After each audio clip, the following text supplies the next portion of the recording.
Hello and welcome back, guys. Now I am Vishwa Ahuja. And I am Himanshu Ahuja. Now we are here to study about the India's forex win. That is the foreign exchange win. What does that mean? Let's check it out. So हम लोगों को इसके बारे में समझना है कि 1990s के टाइम पे हमारे कंट्री के पास फॉरेन एक्सचेंज रिजर्व काफी ज्यादा कम थे, लेकिन आज 2024 में हमारे कंट्री के पास 9 मंथ ऑफ इंपोर्ट्स करवाने तक के फॉरेन एक्सचेंज रिजर्व्स रखे हुए हैं। लेकिन पहले सिर्फ 4.8 वीक ऑफ इंपोर्ट्स के लिए हमारे पास रिजर्व रखे रहते थे। तो आखिर हम लोगों ने इतना सारा फॉरेन रिजर्व इकट्ठा कैसे किया और कैसे हम इसको कंटिन्यूसली सरपास करते चले आ रहे हैं, ये आज हमारा टॉपिक रहेगा। So this is a big deal, but it raises a few questions. So what are these questions? The questions are, how do we get here? ऐसा कैसे हो गया कि एक टाइम पे हमारे पास इंपोर्ट करने के लिए जो भी रिजर्व्स अवेलेबल था that was only for 4.8 weeks and now we have a 9 months reserve for the imports. This is the first question. The second question is, where is all this forex coming from? ये पूरा amount आखिर आ कहां से रहा है? ऐसा कैसे हो गया कि हम लोग $700 billion तक पहुंच गए हैं?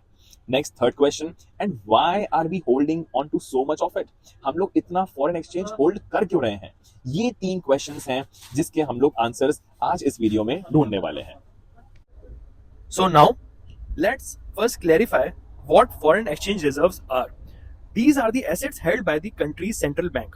अब हमारे कंट्री का सेंट्रल बैंक है रिजर्व बैंक ऑफ इंडिया। तो रिजर्व बैंक ऑफ इंडिया हमारी कंट्री का होल्ड करता है यूएस डॉलर, यूरो, पाउंड, येन, ये सब क्योंकि एक फॉरेन करेंसी है। तो फॉरेन करेंसी कौन सी होती है?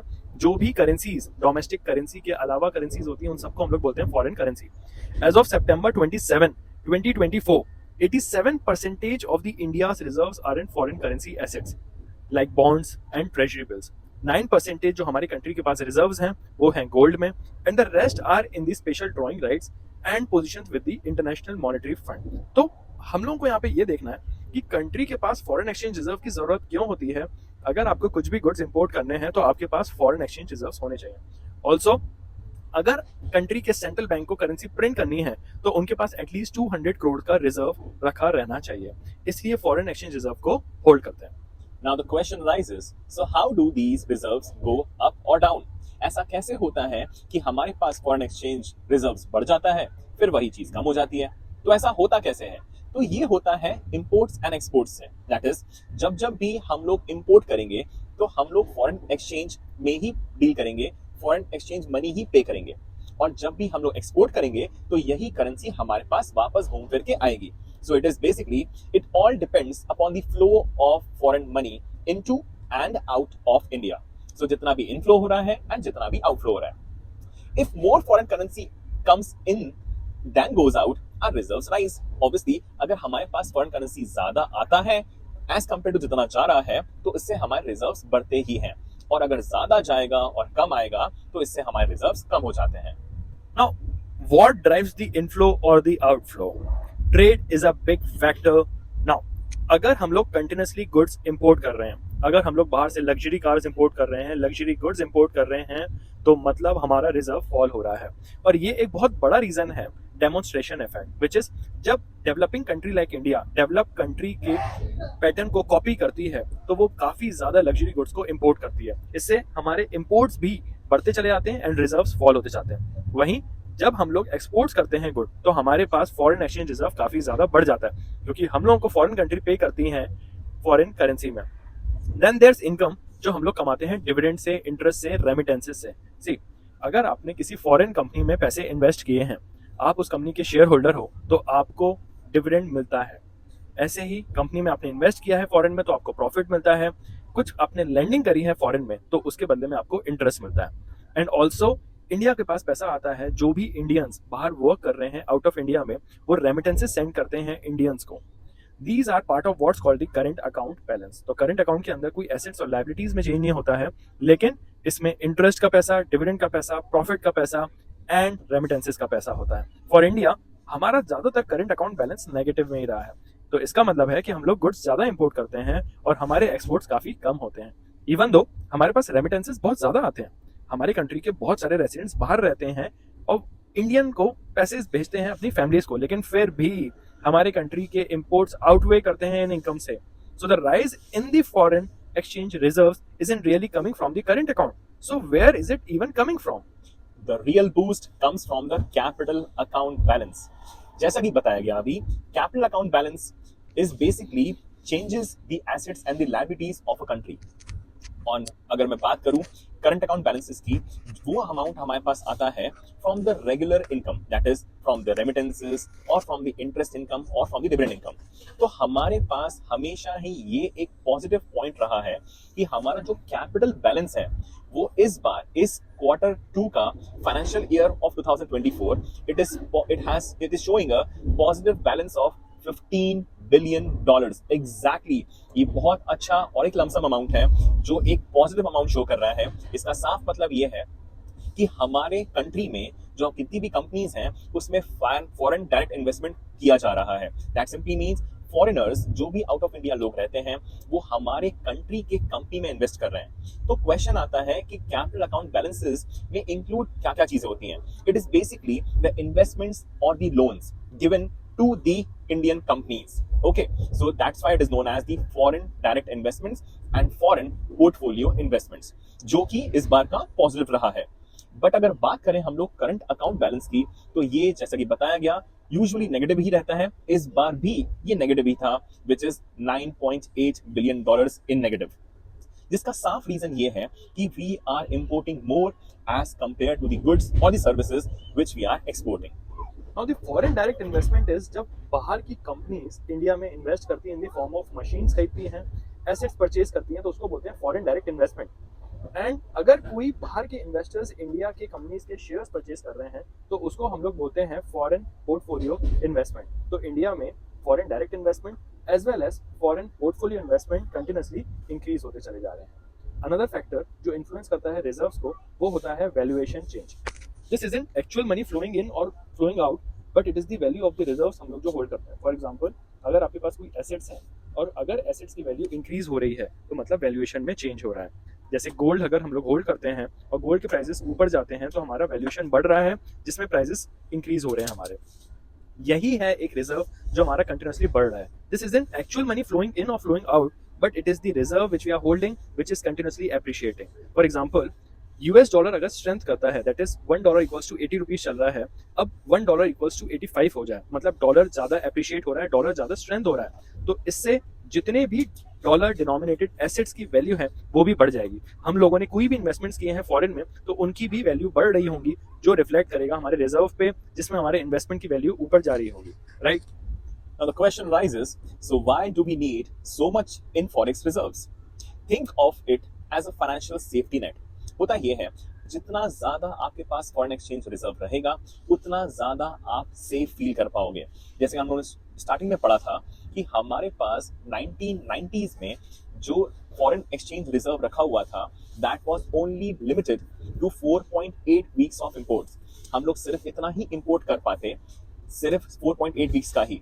बट आज की डेट में हम लोग इतने सक्षम हो चुके हैं, we are so much capable enough कि हम लोग अब इंपोर्ट्स करने का वो रखते हैं for 9 months। So reserves help protect India from economic instability. अगर कभी भी फ्यूचर में इकोनॉमिक इंस्टेबिलिटी आए, इकोनॉमिक इंस्टेबिलिटी कब आती है? जब वॉर्स होते हैं, जैसे कि अभी रशिया यूक्रेन चल रहा है, मिडिल ईस्ट में वॉर चल रहा है, इनके वजह से इकोनॉमिक में इंस्टेबिलिटी आती है, specially during global financial uncertainty. इस टाइम पे हमारे पास जितना ज्यादा फॉरेक्स रिजर्व रहेगा उतना ही हम लोग ज्यादा सेफ फील कर पाएंगे। So when capital flows out suddenly, it can cause the rupee to depreciate sharply. Obviously, अगर हमारे पास फॉरेन एक्सचेंज रिजर्व नहीं होंगे तो हमारा रुपी डेप्रीशिएट होना चालू हो जाएगा, क्योंकि हम लोग तब ज्यादा इंपोर्ट कर रहे होंगे और ज्यादा अमाउंट हम लोग पे कर रहे होंगे। इसका साफ मतलब ये है, we are demanding more of the goods and services from the outside foreign countries, making imports more expensive and pushing up inflation. So ये चीजें फ्यूचर में ना हो, इन चीजों को प्रोटेक्ट किया जा सके, इसलिए फॉरेन एक्सचेंज रिजर्व का होना हमारे पास बहुत ज्यादा जरूरी होता है। This is where forex reserves come in handy. The RBI can use them to stabilize the rupee. Obviously, आप खुद समझिए, अगर आपके पास अमाउंट रखा हुआ है बहुत ज्यादा तो आप हर चीज को कंट्रोल कर सकते हो। तो अगर आपको रुपी की वैल्यू को डेप्रीशिएट होने से बचाना है तो आपके पास फॉरेन एक्सचेंज रिजर्व्स बहुत ज्यादा होना चाहिए। To manage the exchange, obviously एक और रीजन है to manage the exchange rate volatility and ensure there is enough liquidity to deal with the external shocks. There are so many external shocks, like might be possible then China can introduce some policy जिससे हम लोगों को नुकसान हो जाए, या तो dumping facility वो लोग जब अप्लाई करते हैं, when they just produce the goods और उठाकर हमारे कंट्री में डंप कर देते हैं। इन सब चीजों से बचने के लिए, ताकि हम लोग मेक इन इंडिया वाला सपना फुलफिल कर पाए, इसलिए हम लोग को अपनी कंट्री के करेंसी को प्रोटेक्ट करना बहुत ज्यादा जरूरी होता है। उसके लिए जितना ज्यादा फॉरेक्स रिजर्व्स होगा उतना ही ज्यादा अच्छा होगा।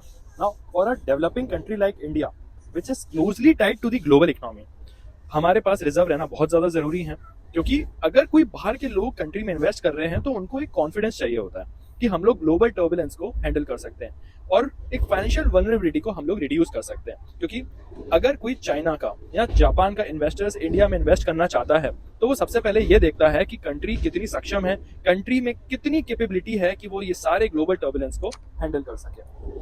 Now the great example is the global financial crisis of 2008-2009. Exactly उस टाइम पे इतना ज्यादा रिसेशन हुआ था कि फॉरेन इन्वेस्टर्स ने $24.4 बिलियन अमाउंट का विड्रॉल किया था फ्रॉम इंडिया। अब आप खुद समझिए, आज की डेट में Q2 में हमारा अकाउंट बैलेंस पॉजिटिव चल रहा है $15 बिलियन से, और हम लोग इतना खुश हैं।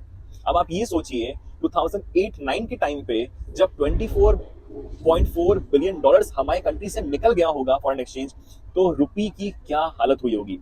इसकी वजह से हमारे रुपी की धज्जियां उड़ गई थी और हमारा रुपी इतना ज्यादा डेप्रिशिएट हो गया था कि सब कुछ, इनफैक्ट इंपोर्ट बढ़ गए थे, इंपोर्ट ड्यूटीज बढ़ गई थी और इन्फ्लेशन हमारे पास एकदम पीक पे था। ओके, सो इसी चीज को रिजर्व करने के लिए, इसी चीज को कर्व करने के लिए हमारे पास जितना ज्यादा फॉरेन एक्सचेंज होगा उतना ही हम एट कम रिस्क होंगे। So the rupee was at risk of a sharp drop, which could have caused serious economic trouble. But thanks to India's forex reserves, which stood at around $312 billion, exactly at that time we had a foreign exchange reserves of $312 billion. The RBI was able to step in, stabilize the currency and prevent a bigger crisis. उस time पे हम लोग इतने capable थे कि हम लोग इस रिसेशन को रोक पाए और हम लोग अपनी कंट्री के करेंसी को डेप्रिशिएट होने से बचा पाए थे। इन शॉर्ट, इंडिया का लार्ज फॉरेक्स रिजर्व एक्ट करता है एक बफर की तरह कि अगर कोई प्रॉब्लम्स भी आ जाती हैं कंट्री को तो वो उसको हैंडल कर सकता है, helping to keep our economic steady and uncertain times में भी हम लोग उन सबसे बच सकें। वरना जब इतने सारे लोग अपना इन्वेस्टमेंट विड्रॉ कर रहे होंगे कंट्री से तो कंट्री के लिए बहुत ज़्यादा बुरी हालत हो जाती है, जिसमें कंट्री करेंसी कंटिन्यूसली गिरती चली आती है। लेकिन क्योंकि इतना फॉरेन एक्सचेंज रिजर्व होता है तो करंट अकाउंट और कैपिटल अकाउंट में कोई भी प्रॉब्लम्स आएंगी तो आरबीआई उसको मेंटेन कर सकता है। They are a sign of financial resilience, giving both domestic and international investors confidence कि इंडिया हैंडल कर सकता है जो भी उसके वे में आए। तो यही एक बहुत बड़ा रीजन है जो हमने डिस्कस किया कि ग्लोबल टर्बुलेंस के टाइम पे फॉरेन इन्वेस्टर्स को एक कॉन्फिडेंस की जरूरत होती है कि इंडिया हैंडल कर सकता है फॉरेनर्स का इन्वेस्टमेंट। आई होप आपको इन तीनों क्वेश्चंस के आंसर मिल गए होंगे जो उस टाइम पे हमने डिस्कस किए थे। That is how do we get here, हम लोग यहाँ पे पहुंचे कैसे और कहाँ से आ रहा है हमारे पास इतना forex exchange amount, and apart from that हम लोग इतना होल्ड क्यों कर पा रहे हैं। सो ताकि हमारे इंडिया की करेंसी बची रहे, डेप्रिशिएट होने से बची रहे, यही हमारा मेन एम होता है। Thank you.